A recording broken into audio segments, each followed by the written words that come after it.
आप बोले ना मुझे। यहाँ पर थी, क्या बोलते, भेलपुरी खा रही थी, मेरा पति साइड में था, एक इंसान आया, उसने उसको गोली मार दी।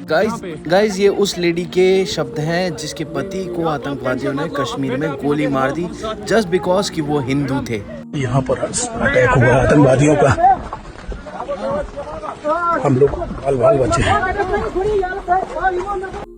और यह है कानपुर के शुभम द्विवेदी जिनकी मात्र 2 महीने पहले ही शादी हुई थी और ये सिर्फ एक दिन पहले का वीडियो है जो उनकी पत्नी ने पोस्ट किया है।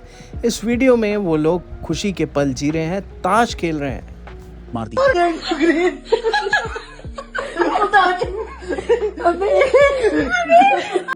और ये है मंजुनाथ और उनकी पत्नी कर्नाटका से जो कि अपने एक वैकेशन के लिए कश्मीर पे आए थे। हम इंडियन ट्रैवल स्टोर्स में बुक करके कश्मीर प्रवास में आए हैं।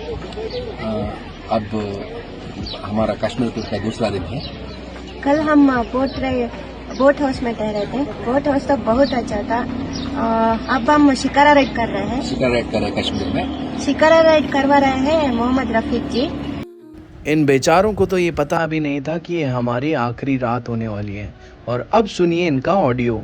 जिस बंदे ने मेरे पति को मारा ना, वो वही जा रहा था। मैंने उससे बोला मुझे भी मारो, उसने मेरे पति को मारा।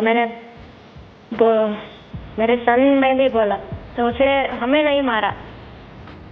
उसने बोला मोदी को बोलो। और पीछे रह गए रोते बिलखते ये परिवार और सिर्फ बर्बादियां जो कि आप लोगों को सबको पता है। तो चलिए आज के वीडियो में हम इसी पे बात करते हैं। भाई आप लोगों ने देख लिया होगा पहलगाम में क्या हुआ, और पहलगाम में जो हुआ वो निंदनीय तो है, मगर साथ में विचार करने लायक ये चीज़ें हैं कि क्या हम आज भी सेक्युलर हैं? क्या वाकई में हम लोग सेक्युलर हैं? जहां हम लोग कहते हैं कि हिंदू, मुस्लिम, सिख, ईसाई आपस में सब भाई भाई, क्या वो आज सच में प्रथा चली आ रही है? कल पहलगाम में सबके धर्म पूछने के बाद उनकी हत्या की गई। उनसे यह नहीं पूछा गया कि तुम दलित हो, ब्राह्मण हो, वैश्य हो, शूद्र हो। सिर्फ यही पूछा गया कि क्या तुम काफिर हो। काफिर मतलब कि क्या आप हिंदू हो। और एक एक करके 40 लोगों को मौत के घाट उतार दिया गया। आज मेरा क्वेश्चन और बहुत सारे तीखे सवालों के साथ मैं आप लोगों से सिर्फ इतनी बातें करना चाहूँगा। कहाँ हैं मेरे वो मुस्लिम भाई जिनके लिए हम लोग आगे खड़े रहते थे? कहाँ हैं वो लोग जो गाजा में फिलिस्तीन के समर्थन में नारे लगाते हैं, स्टोरीज लगाते हैं? तुम इंडिया में रहते हो भाई, अब कहाँ हो? अब लगाओ तुम स्टोरीज, अब लगाओ तुम स्टेटस और पूछो दुनिया से सवाल पूछो कि क्यों हमारे इंडिया में हमारे हिंदू भाइयों को इस तरह से मौत के घाट उतारा गया। क्या वो जिहादी कहीं और से आए थे? वो कश्मीर में ही पूरे सपोर्ट के साथ मौजूद थे। हम आज भी उस कंडीशंस में जी रहे हैं जहां हमें लगता है कि भगवान कल की अवतार लेंगे और कल की अवतार लेने के बाद ऐसे समाज कंटकों का और बुराइयों का अंत करेंगे। भाई कोई कल की अवतार नहीं होगा, कम से कम आपके मेरे जीते जी तो कोई कल की अवतार नहीं होने वाला। तो आपको ही नरसिम्हा बनना पड़ेगा, आपको ही अपने लिए आवाज़ उठानी पड़ेगी। और जब तक आप आवाज़ नहीं उठाओगे तो ऐसे ही कश्मीर फाइल्स, केरला फाइल्स और फलाना फाइल्स, पता नहीं कौन कौन सी फाइल्स आप देखोगे। जब भारतवर्ष में मुग़ल आए, मुग़लों से पहले मंगोल आए, उनसे पहले पता नहीं कौन फलाना है, सब ने सिर्फ एक ही काम किया है, डिवाइड एंड रूल का। और डिवाइड भी किन को किया है? हिंदू को हिंदू से। आज वो समय आ चुका है जब हिंदुओं को अपने लिए आवाज़ उठानी पड़ेगी, एक होना पड़ेगा। और अगर आप एक नहीं होते हो तो ऐसे ही मरो, क्योंकि आप लोग फिर डिज़र्व करते हो उस चीज़ को।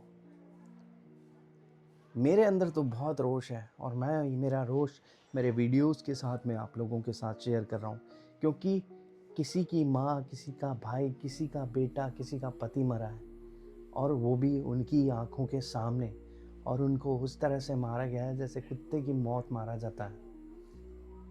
उनमें से एक की तो अभी शादी हुई थी, एक के पति को मार दिया, एक के छोटे बच्चे को मार दिया, किसको छोड़ा? धर्म पूछा और बस मार दिया। एक लेडी की ऑडियो मैंने सुनी जिनके पति को गोली मार दी और वो टेररिस्ट से गुहार कर रही है कि आप मुझे भी गोली मार दो। उसका बेटा भी गुहार लगा रहा है कि आप हमें भी मार दो, हमारे पिताजी को तो आपने मार दिया। जिस बंदे ने मेरे पति को मारा वो वही जा रहा था। मैंने उससे बोला मुझे भी मारो, उसने मेरे पति को मारा। मेरे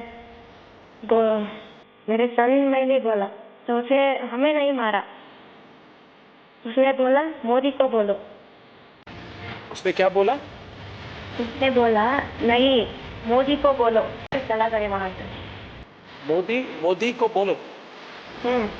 मगर टेररिस्ट ने उनको गोली नहीं मारी, उन्होंने मारी गोली उनके मुखिया को और ये कहा कि तुम जाकर के ना ये बात बोलो अपने पीएम से, प्रधानमंत्री नरेंद्र मोदी से।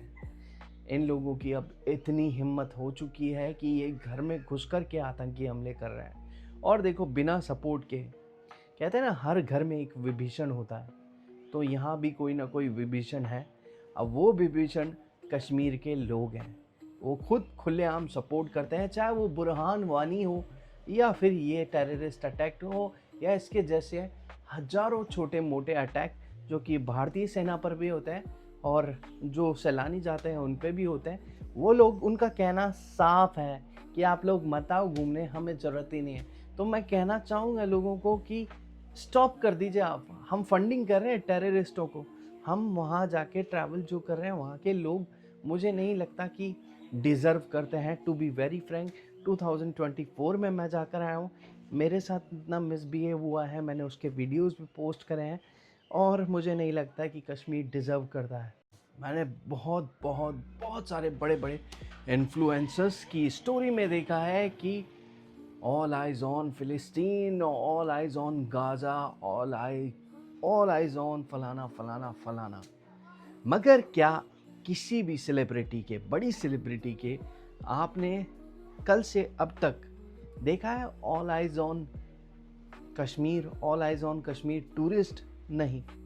अच्छा, मुझे तो ये साजिश लगती है। पिछली बार जब डोनाल्ड ट्रंप इंडिया टूर पे आए थे तब दिल्ली जली थी, और इस बार जब वाइस प्रेसिडेंट आए हैं अमेरिका के तो कश्मीर में ये टेररिस्ट अटैक हुआ है। ये संयोग है? आपको लगता है कि ये किस सब संयोग है? मुझे तो ये पूरी तरह से सुनियोजित साजिश लगती है और ये खुलासा तो होगा। But nation wants justice. Nation को अब सिर्फ बदला चाहिए, रेवेंज चाहिए, फुल एंड फाइनल। अब वो गया टाइम कि आप किसी से क्वेश्चन उठाओगे, यूएन में जाकर क्वेश्चन करोगे।